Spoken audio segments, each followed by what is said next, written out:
విజయ సోపానాలు. అవమానాలు, అపజయాలు, కష్టాలు విజయానికి సోపానాలు అనేది వివేకానందుల వారి వ్యాఖ్యానం. వీటిని తట్టుకుని నిలబడడానికి మానసిక స్థైర్యంతో పాటు జయాపజయాలను సమానంగా స్వీకరించడానికి స్థితప్రజ్ఞత కూడా అవసరం. గీతాకారుడు, భాష్యకారులు దీన్ని ఎన్నెన్నో కోణాల్లో వివరించారు. ఆనందాలకు పొంగిపోవటం, ఆవేదనలకు కుంగిపోవడం తగదంటుంది గీత.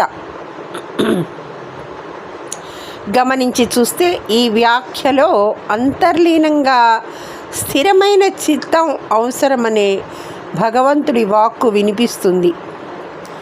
థామస్ ఆల్వా ఎడిసన్ బల్బు కనిపెట్టినప్పుడు, ఓ మిత్రుడు, ఈ విజయం ద్వారా ఏమి నేర్చుకున్నావు అని అడిగితే, ఒక విజయం వెనుక 1000 అపజయాల పాఠముందని ఎంతో నిజాయితీగా అంగీకరించారు. 999 సార్లు విఫలమైనా సరే ఆయన కుంగిపోలేదు. ఎడిసన్ అయినా, అబ్దుల్ కలాం అయినా అపజయాలలో జయమునే అనే పదాన్నే చూశారు, శ్రమించారు, చరిత్ర పురుషులుగా మిగిలారు.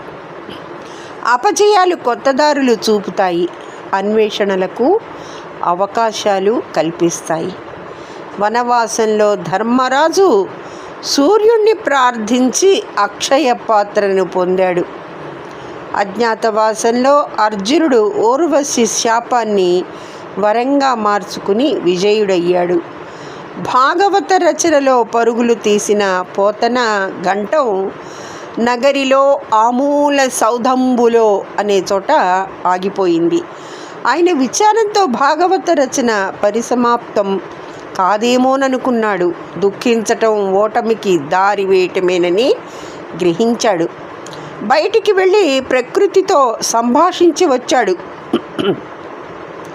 అప్పటికే దైవం ఆయన కార్యం పూర్తి చేయడం జగమెరిగిన జగన్నాథుని లీల. కృష్ణ భగవానుడు యుద్ధరంగంలోనే అర్జునుడికి గీతను బోధించాడు. అపజయం రాకూడదనుకుంటే యుద్ధం అనివార్యమనే కదా గీతాసారం.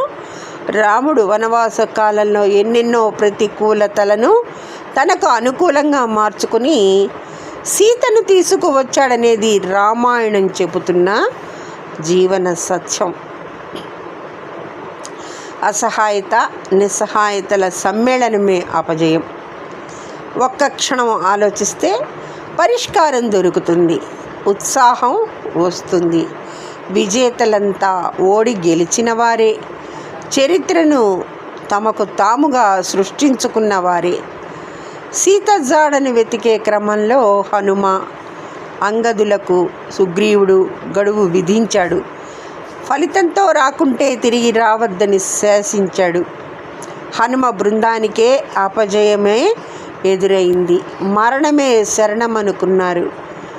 ఒక గుహలోకి వెళ్ళి చావును ఆహ్వానిద్దామనుకున్నారు. అక్కడ వారికి సంపాతి రూపంలో అవకాశం కనిపించింది.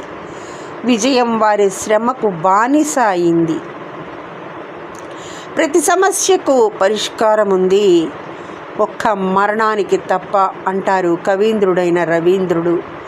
ప్రతి చిన్న అపజయానికి ఆత్మహత్యే శరణ్యమనుకునేవారు ఆగి నింపాదిగా ఆలోచిస్తే విజయానికి దారులు కనిపిస్తాయి. నిరాశ, నిస్పృహలను తరిమికొట్టి వాస్తవిక దృక్పథాన్ని అలవర్చుకోవాలి. గీతను చదవటం అంటే తనను తాను చదువుకోవడమే.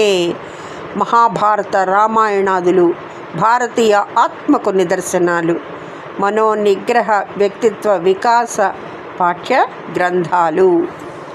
ధన్యవాదములు. సర్వేజన సుఖినో భవంతు.